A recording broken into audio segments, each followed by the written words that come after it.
Welcome back to my channel. This is Carly Stevens Books for all things writing, publishing, and indie author life, and I am so pleased to be able to talk to N.H. Schwabacher today, or Nikki. So Nikki, who writes as N.H. Schwabacher, was born in Germany and came to the US in her early 20s, just like Inyo, her protagonist in Inyo's Ring, which we're going to be talking about today. She was once aboard a ship out in the Celtic Sea amid a hurricane. Despite this surreal and terrifying experience, the sea still has a hold on her heart. She leads a nomadic life that has taken her across Asia, Europe, and North America. She's been an educator at museums, at various schools and organizations, and has been a hiking guide in the American West. Her favorite pastimes include exploring new cultures, hiking, travel, and learning about archaeology, science, and history. I love it. Renaissance woman.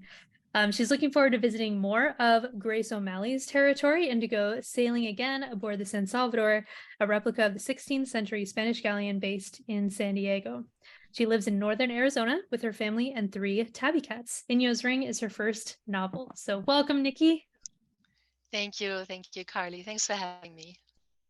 I am genuinely so happy to be connecting with you today, all about doing more hands-on kinds of research. Inyo's Ring is historical and has a ton of research involved. There's even a sort of appendix in the back.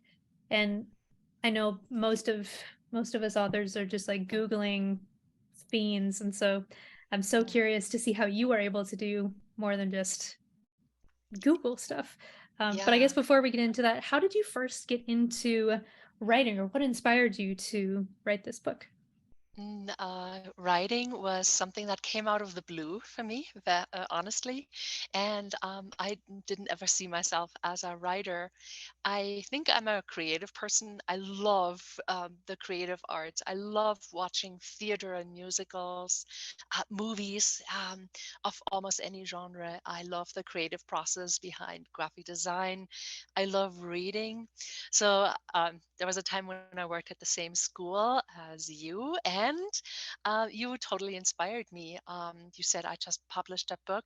You had a book signing, and I went there, and I was just totally floored to have the opportunity to actually know an author and see an author in action. Yeah, so that was definitely a huge inspiration, for which I'm very grateful. So those two components, I have to say, it was like puzzle pieces, things that just happened in my life where seeds were being planted. Puzzle pieces just fell all around me, and I didn't realize, oh, this is something that I need to pick up. So yes, definitely the creative moments of being in awe, sitting in a musical or in a Shakespeare play and just being so fulfilled by what just happened. And one of the bigger inspirations definitely was travel, and it just, again, puzzle pieces.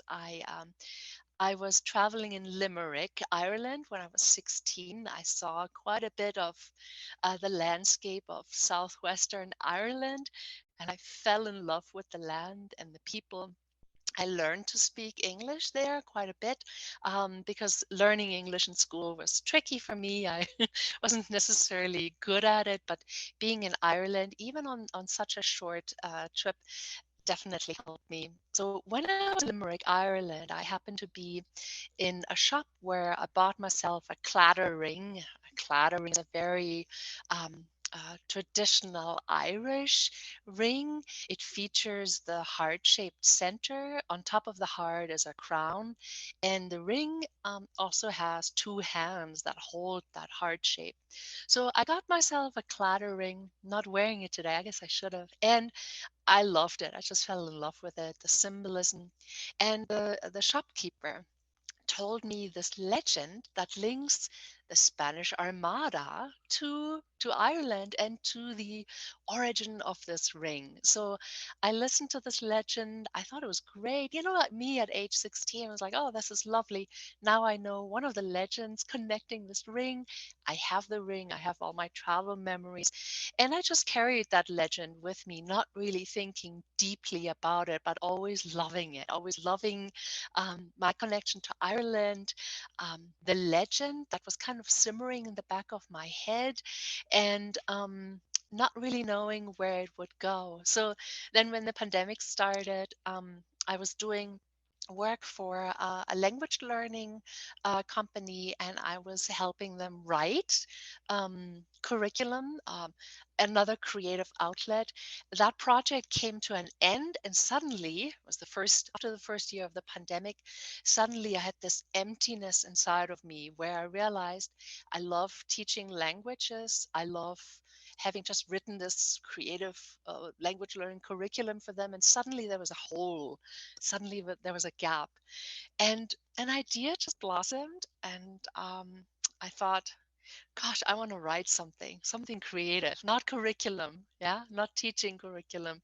So that idea just blossomed in my head. I actually have two legends, one out of Persia, an old Persian legend that I love, and this Irish legend about the Spanish Armada shipwreck survivor and how he came to Ireland, how he survived, having to survive in Ireland, and the connection between him and that Irish clattering. So I thought about it for about a day or two. Which story do I want to tackle first? And then I just started. I thought, I'm going to write that story that links the Spanish Armada shipwreck survivor to Ireland and to the clattering, and that's how I started. Yeah. I like how it was just one day out of the blue, all these things had kind of been simmering beneath the surface, and then finally you had the space to kind of let that Yeah, emerge. that's how it happened. Yeah. Yeah.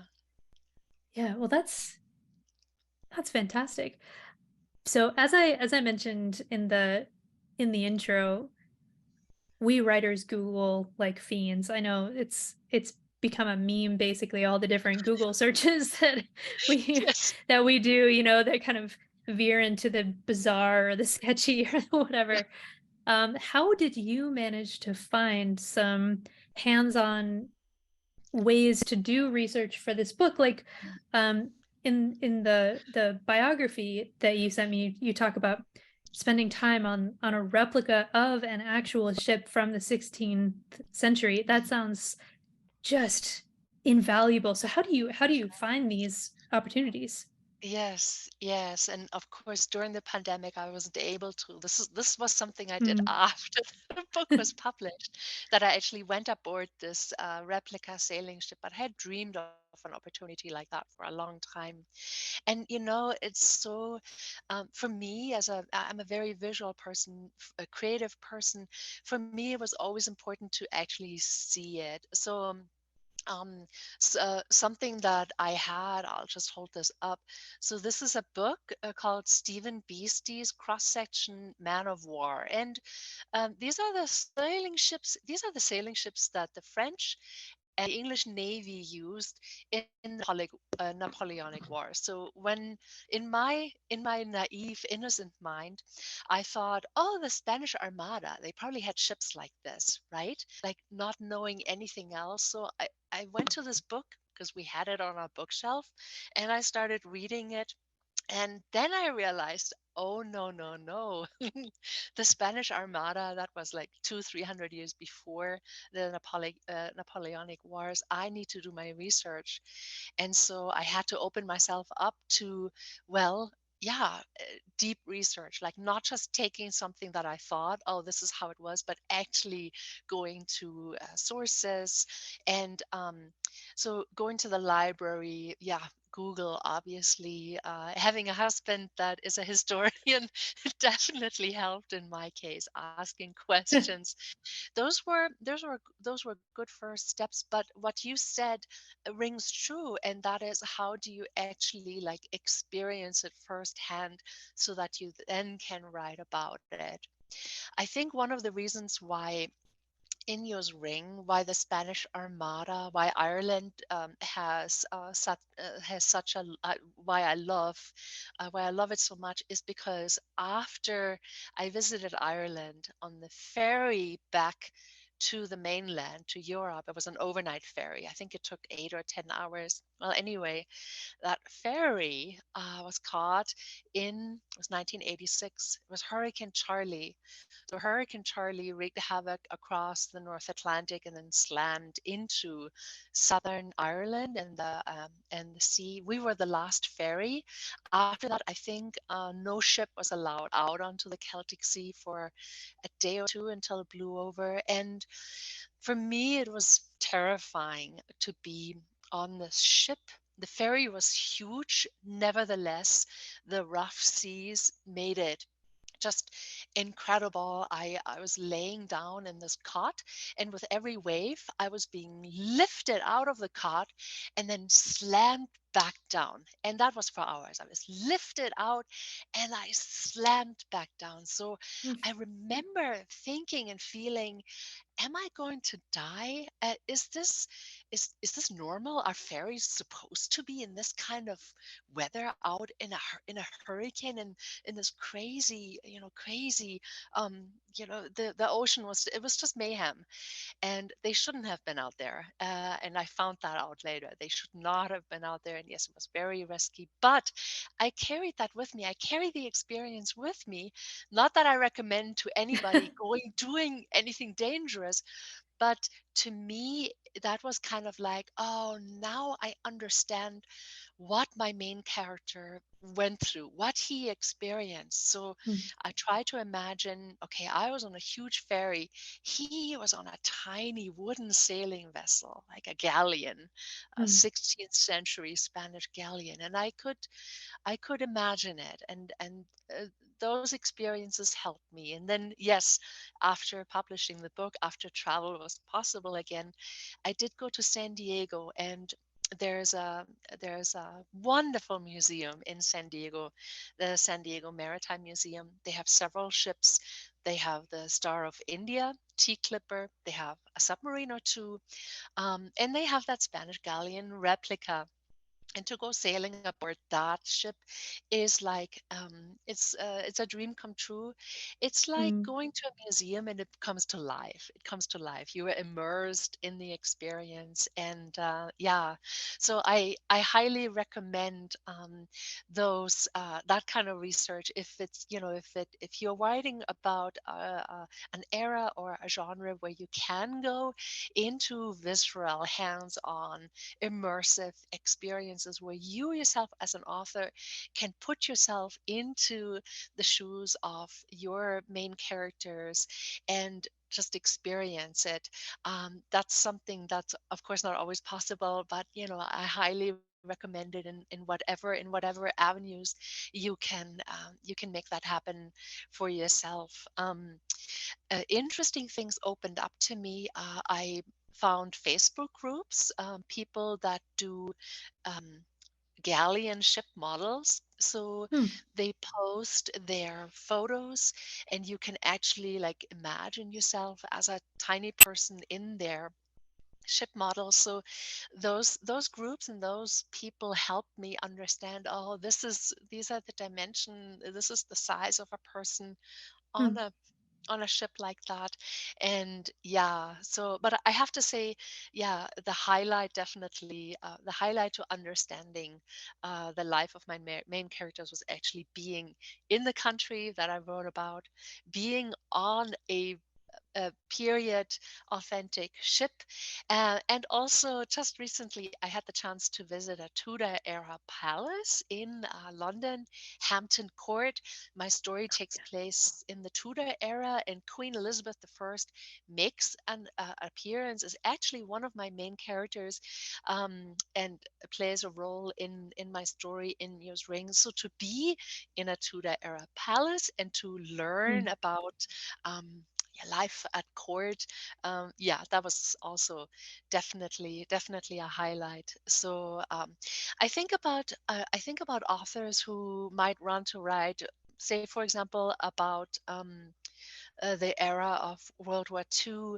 You have the option of, again, museums, hands-on experiences, talking to eyewitnesses. Um, mm, there's material out there, of course, like um, you know. video clips, interviews, but actually going to the places where the events took place. I think that's a fantastic idea, and yeah, so that's something that I highly recommend. Yeah, yeah, Wow, there's so many nuggets in what you just said. And so you're saying if you can go to the place, or something very analogous to it, um, then do that. And it sounded like even though in some cases you can't experience exactly what your main characters experienced, and perhaps you don't want to, you took what you had personally gone through and gotten as close as possible to what your character goes through, and you kind of meshed those two together, like your experience on the ferry and then your understanding of these galleons that you gained from experts who know about those things, and from seeing them as much as yeah. possible. So Mm. it does sound like it's still this cobbling together of different types of research and imagination to put those together. It's a little Yeah, encouraging to to think that you can just use the more hands-on aspects as one tool mm, in your belt. mm, So how, since you did have so much research that you were mm, doing, you're joining those Facebook groups, you were, mm. looking at books and Googling and going to sources, primary sources Yeah, and things like that. yeah. Did you keep track of your research in any particular Mm. way? Like, was it by country or was it by month of the year? This is so rooted in a particular era in a particular place. What was your process? Yeah, yeah, it was definitely a process where I thought I had a plan at first. I have a wall close by in my office where I started post-its, just different colored post-its, and I started with a timeline. Again, that comes out of, the historian in me, like, okay, the nonfiction scientific approach. Okay, let's put a timeline up here. And you are absolutely right. I had to consider so many things. The nutshell, the basic core of the story is a Spanish Armada shipwreck survivor in Ireland. So I already knew, okay, I need to learn about the Spanish Armada. I need to learn about Ireland at the time. Oh, and then there's England, right? Because England was the country defending herself against the Spanish Armada invasion plans. So you're absolutely right. There was a lot of research involved. And at that point, I wanted to do right by these countries and right Mm, by the era. Even though I knew this is a legend, I'm like, there's probably a whole lot of truth. So I mm, realized, yes, Spanish Armada shipwrecks happened, bunches of them off the Irish coast. This is a fact. Um, Spaniards were washed ashore in Ireland, also historic fact. And then I came across some really interesting things and people that were not on my radar at mm. all. One example is Queen Elizabeth.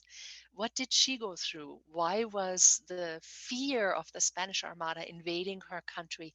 Why was this such a big thing? And what happened during that time? How did she experience it? And so when I realized, oh, there was this person, right, that from the Irish and the Spanish eyes was considered the enemy, right? Queen Elizabeth, we hate her because England occupied Ireland at the time. I Mm. also approached it with, well, I know I'm not going to write about royalty. I had not a whole lot of interest in that. I wanted to write about it from the everyday person life. My main Mm. character, Inyo, is a ship carpenter. What was life like for him? So yes, I had to do research about that. What does it take to be a ship carpenter? It would I be, had to, and it's harder too to find some everyday yeah, information everyday because information. everybody's documenting the royals and things Yes, like that, yes, but they're not necessarily saying and the ship carpenter on yeah, November the 7th. Yeah. that's right. Yeah, yeah. No, the Renaissance doesn't have a whole lot of historians. yeah, historical sources, research. It took quite a bit of effort, but I used several different methods. So I had my little wall with the timeline. Then I love hands-on things like books and printouts. So I just had a regular three-ring binder, and I had three or four main sections. The sections about the countries, Ireland, the section about Spain and the Spanish Armada. It also included a whole lot about being a ship's carpenter, sailing commands, the Mm, command structure, how to sail a vessel, how to navigate at sea. Again, I had already started writing, and then I started researching. So I just plopped in things into my binder, research about Queen Elizabeth. Also, it needed to fit in the timeline. What happened in her life in the 3-4 years before the Armada? What happened in the fall right after the Armada happened? And then I came across a really, really fascinating character. Her name is Grace O'Malley. In Ireland, she's a hero. She's called Granuaile in Ireland. Songs are being written about her. She's in poems. Um, her story has been passed down through the generations. So she was a real person. She was a chieftain of the O'Malley clan, a seafaring and pirating clan that resisted the English occupation. And this was about 30, 40 years before the Armada, but obviously she was still in charge of her clan during the Armada. And so when all of those things that I learned after I made the commitment to start writing, I thought, well, these are fascinating people that I want to have appear in my story. So even though originally I only wanted to write about the Spaniard in Ireland, I came to realize Grace O'Malley and the Clan O'Malley needs to be in here. Queen Elizabeth needs to be in here. So there are like 3 or 4 threads that I started weaving together. But all my research, my little timeline on the wall, my three-ring binder, and just going through everything over and over again. As I was mm, writing, at the same time, I was researching more. Then I started editing and shuffling things around. And I believe it's good advice for writers, and this is what we share with each other, to use things like the planning method, the snowflake method. Have your plot and plan and prepare, and then the other camp, seat of your pants, just start writing, and figuring out as an author what's the approach that works best for you. I can't really speak to that. I know what worked for me, and this was my debut novel. This is the first I'm doing it, and it was an exhilarating ride. Maybe I could have simplified my life if I had done just a little bit more structure and research first, if I had waited with some of the editing, but it was definitely an experience. And I know different things work for different people. Some people, are very savvy with organizing things online, and having everything digital. I was a very paper person, a very hands-on person. I love, like I said, I love books. I love visual things. So one more book I want to share is this one here. It's called 16th Century Galleon, and it just, research like this really helped me. I got this book. In other sources, I just printed things out online, and just having that visual, having something in my hands, having it on paper, going back to it over and over again as I was writing about the scene that took place at sea, or as I was writing about using a nautical instrument. I had to go back to those images, and I really had to think it through. And yeah, um I'd say maybe I'm pretty organized to begin with. Maybe that's a little German in me, having a three-ring binder and putting it into into segments and sections. My three-ring binder also included things about the English language, because I'm not a native speaker. So mm, writing, especially punctuation and using quality verbs, like action verbs instead of, Mhm. said and asked, what else can I use? So just very practical things. I put them in my Mm. binder and I used that as a reference. I went back to it over and over again. The timeline was helpful. And yeah, so that's how I did it. That's how, that's how all those puzzle pieces eventually, came together and, helped the story be a woven together piece that in the end made sense.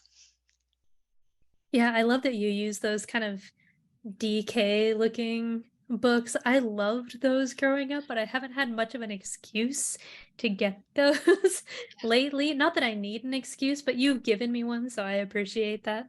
I'll Yes. I'll have to go back and think back to the Scholastic Book Fair days Hmm. and what Yes. books might I need for that.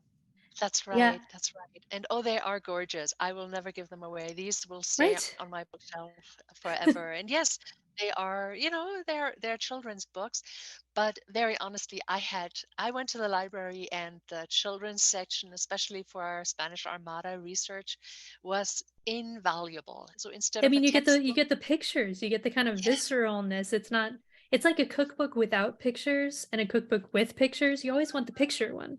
yeah, definitely. It was so helpful, and I had no trouble per using them again, and just having them be my guides. Yeah. Yeah, well, that's that's awesome. And it doesn't surprise me that you did kind of go back and forth between your story and doing research and how it kind of built because I mean, from what I understand anyway, people can correct me if I'm wrong, but even the most stringent plotters, when there's something this research heavy, new things come up. You can never anticipate everything that somebody says or looks at or what's the shelf life of this or Yes. there's always some random thing to Yep. make sure that you track down and then kind of bring Mhm. back to the story. So I like that your process was organic. You weren't paralyzed by the amount of research that you were doing, but you just really drilled down and got your binder together and Mhm. figured out what you needed to know. Some of those big topics and Yeah, for the historical accuracy, right. definitely. Yeah. And at that point, I had started writing and my main characters, and you know that feeling. You are in love with your characters. They are real. And in my case, they are people that very well could have existed, maybe by a different name, maybe in a different clan. But I'm like, yeah, this is all. These people really existed. This was their life, and they spoke to me. They said, we want you to do this right or be as close to historical accuracy as possible. And I fell in love with the whimsy of it, with the everyday life, like what was life like in a Spanish town in 1580s. Who were their neighbors, who where did he have his apprenticeship with Inyo, my Spaniard, and then also Finley, the young Irish girl. What was it like to be part of a clan that was so heroic and resisting the English? Yet she struggled with her own fears, with her own insecurities. So my characters spoke to me, and because of that, it was like having friends who said, who motivated me to. So when research got a little dry and heavy and overwhelming, it was always that personal connection to Mm, these people are real. Yeah, these are my real imaginary friends, and I wanted to know them. And mm. I had such passion for making their world come alive. Yeah. That's such a lovely note just to think this research is not it's not existing in a vacuum. It's Mm, existing for you to tell the story of these characters and for you to mm, take the readers on a journey with them, mm. connecting with them and Yeah. all of that. That would that would help on some of the the drier days. I'll have to use that as kind of a mental gymnastic way to overcome some of those more difficult days of research. That's lovely. Is there any other piece of advice that you would give to people who want to write historical books that you haven't already shared with Mm. us? That's right. We talked about going on location if you Mhm, can, or doing the research that helps you, whether that's the sources online or in books in the library, archives, images, like mm, really zooming in on images. mm, Say going back to say the 1940s or World War II, there's a lot of sources, and if you take the time and just really dive deep, I would often take an image and just really blow it up and zoom in and imagine myself in that situation. mm, Um, all the little details about everyday life in that era that you're going to write about. How would it affect you personally? Just that constant thought, what would it feel like to wear this kind of clothing? What would the mm, level of anxiety be if you are in this situation and your goal is to achieve this, say, being a refugee, fleeing, or being in the resistance, and knowing that your life and your family's life is on the line. So, yeah, those things like doing your research and just really loving it, just really latching onto it because you want to experience it as a person. The immersing yourself into those experiences. So I guess that would be my advice for having a deeper, a more visceral understanding and grasp for the era that you write about. And I'm pretty sure that everyone has their own approach, and I always love hearing from people who have similar experiences, who might have gone on location or might have researched something, and it's interesting to read what they discovered, the details that rang, that touched them the deepest. And it's fascinating, even authors of the same era or genre, how we see things differently, and how we can learn from each other. Ultimately, that's also true. So that would be one more recommendation. But yeah, yeah. I just wanted to mention one more thing. We already talked about it. Going sailing aboard that vessel, the San Salvador, in San Diego. It was after the fact that my book was published, but I went there with a few unanswered questions about, like, what do I do? How do I work the rigging? Now I mhm. understand it.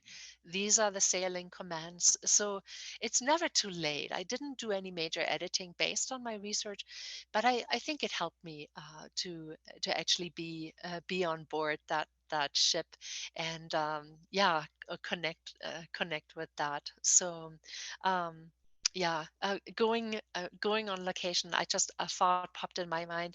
I just read Maggie O'Farrell's Marriage Portrait, historical Mm, fiction set in Renaissance Florence.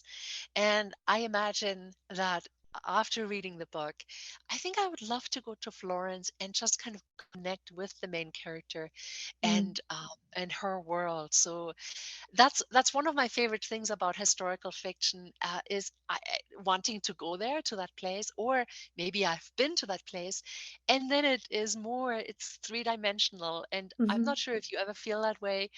I know you've traveled quite a bit too, but when you go to a place, Paris, London, when you write about it or when you read about it, isn't it like extra colorful?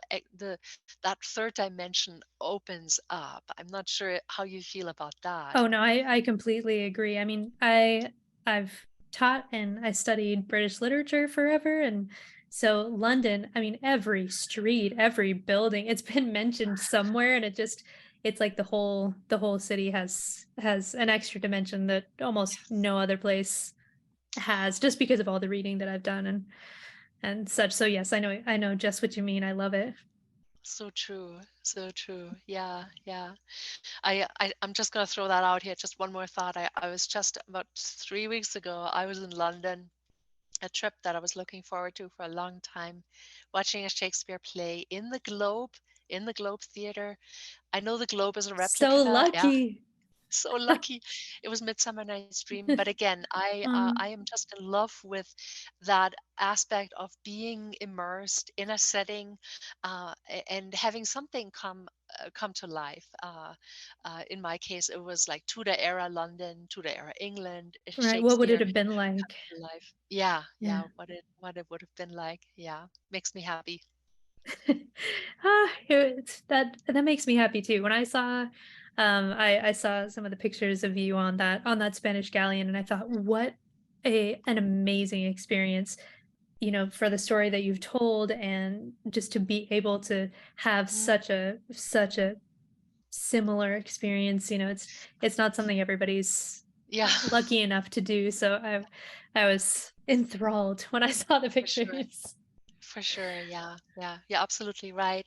Not everybody has that chance, and I Mm, believe that's one of the main reasons why we do read, is to have that chance to go someplace, whether that's yeah. an imaginary world, um, or whether that's a piece of historical fiction. And yeah, so definitely, yeah, it makes me happy.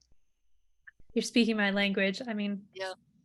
the books can give us this gift that so Mm, few things are able to give us in the mm. same way. So where can people find you and Inyo's Ring online? Right. So Inyo's Ring is available as a paperback pretty much anywhere. You can ask for it at your local bookstore, at your indie bookstore. You can ask for it at your library. You can find it on Amazon. Yeah, Inyo's Ring as a paperback is available worldwide. In Ring as an ebook is also available on Amazon. So that's where people can find me. I have an Insta, but it's an Inyo's Ring Insta. So it's all together. Inyo's Ring. INYOSRIN. Inyo's Ring is on Insta. It's a very visual place. And also on my Insta, I have the link to my website and to my Facebook. So if you want to connect with me, you can contact me there. You can find out more about the world of Inyo and Finley, about Spain and Ireland and England in 1580s, the era of Elizabeth the First. And you can contact me directly you can see that on Insta, on my Facebook, and on my website. So I would be happy to hear from you.